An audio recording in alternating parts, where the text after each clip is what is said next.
Hey guys, welcome to the fourth C# tutorial that I'm making for the new Boston. And in this tutorial, I'm going to teach you about variables.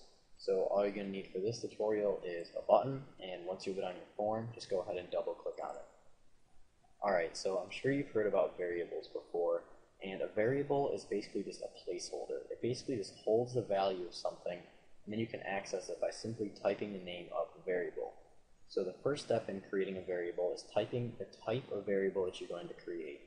And the first variable type that we're going to be looking at in this tutorial is a string. So we're just going to go ahead right here and type string. Now a string is basically just text. So we could set our string equal to like Adam or really any text. So now we have to give a name to our variable. You can name your variable anything you would like. But in like math or something like that, they usually just call it X or Y or O or something like that. But usually in programming, you're going to want to give your variable a name, something that you can remember. So you can name it something like name. And I'm just going to have this string hold my name. So we're just going to want to set this equal to text. So you're just going to want to put the equal sign, and then to represent text in C#, you're just going to want to put two quotes. And then inside of these quotes, you can put the text that you want your name variable to hold. Now, my name's Adam, so I'm just going to put Adam right in here. So every time that we want to access Adam, instead of typing out Adam, we can just write name. And since name holds Adam, whenever we access name, it'll be like we're directly accessing Adam. Alright, and of course, you have to end the line here with a semicolon. Alright, so if we were to just type out messagebox.show here, and put name in, oops, we just put name inside right there, we would get a message box saying Adam. And that's because this name variable, and it's a string, holds the value of Adam. So we'd get a message box saying Adam, and we wouldn't get a message box saying name inside of it. Alright, so let's just make sure that this works here, debug, and click this button. Yep, we get Adam. Alright, and if we were to set this name variable equal to something different, then we would get a message box saying that person's name. So if we just got or set name equal to Joe, then this name variable will represent Joe right here. So every time that we access name, now it represents Joe. So now we'll get a message box saying Joe. Yep, Joe. Alright, so that's really all there is to a string variable. The next variable type that we're going to be looking at is called an int. So we're just going to want to type out right here, int. And an int is basically just numbers, so an integer. And following the name of the type of variable that you're creating, you're going to want to give a name to your variable. So I'm just going to call it number, since an integer is basically just a number. And I'm sure you've learned that in math, an integer can only be, or it has to be a whole number, so it has to be like 1 or 2 or 3 or -5 or something like that. So now we're just going to want to set it equal to a number. I'm just going to set it equal to 5, since 5 is my favorite number. And now every time that we want to access 5, instead of having to type out 5, we can just type out number right here. So we can just say number, and we'll have a message box display number.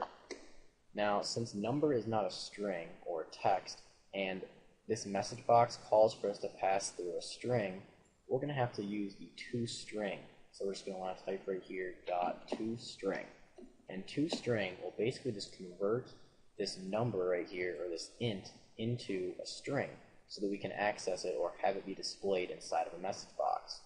So now, inside of our message box, we're not going to get number.toString. We're going to get a message box saying 5, since number represents 5, and we're converting that number variable into a string.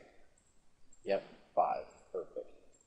Alright, and obviously if we were to set this number equal to something different, we would get that in the message box. So if we got like 66, we set number equal to 66. Now this number variable represents 66, so we'll get a message box saying 66. Yep. Alright. And the next variable type that we're going to be looking at is something called a bool. And you probably really haven't heard of a bool before, but a bool can just hold the value of either true or false. So if we just type out bool right there, now we're going to want to give a name to our bool variable. And again, you can call it anything you'd like. It's your variable. I'm just going to call it red hair. And I don't have red hair, so I'm going to set this equal to false. And again, since this is a bool, you can set it equal to either true or false, nothing different. So we're just going to want to type out false right there, since I don't have red hair. Now to display this red hair variable inside of a message box, we're just going to want to type out red hair and then .toString. So again, we're just going to want to convert it into a string. So we're just going to do .toString. And now it'll just convert this red hair variable into a string. And again, we're not going to get a message box saying red hair .toString. We're going to get a message box saying false, because we're converting this red hair variable into a string, and red hair represents false. So now we're just going to get a message box saying false. Yep. You can also set a bool equal to true. So if we were to just say right here true, now this red hair variable holds the value of true. So now we should just get a message box saying true. Yep. Alright, so the last variable that I'm going to be showing you is something called an object. And you can set an object equal to anything. So an object can hold the value of literally anything. So we can just type object right here, and now we're going to want to give a name to our object, or to our variable. And I'm just going to call it my object, but you can call it anything you would like. And again, we're just going to want to set it equal to something, so we're just going to put an equal sign right there. And now we're going to want to have this object hold the value of something. And again, we can set an object equal to anything. So if we wanted to set it equal to true, we could do that. So now, in order to display our object inside of a message box, we're going to have to do .toString again, because an object obviously isn't a string. So we're just going to say my object .toString, and it'll just convert this object into a string. So we should get a message box saying true, since my object represents true. Yep. And you can set an object equal to anything, like I've said. So if you want to have it hold the value of a string, you could do that. So we want to set it equal to Adam, then we could do that. So now we should get a message box saying Adam. Since our object holds the value of Adam, so we should now get a message box saying Adam. Yep. You can set it equal to an integer as well. So if we wanted to set it equal to a number like 5, now my object right here, or this object variable, represents 5. So when we convert this object into a string, we're just going to get a message box saying 5.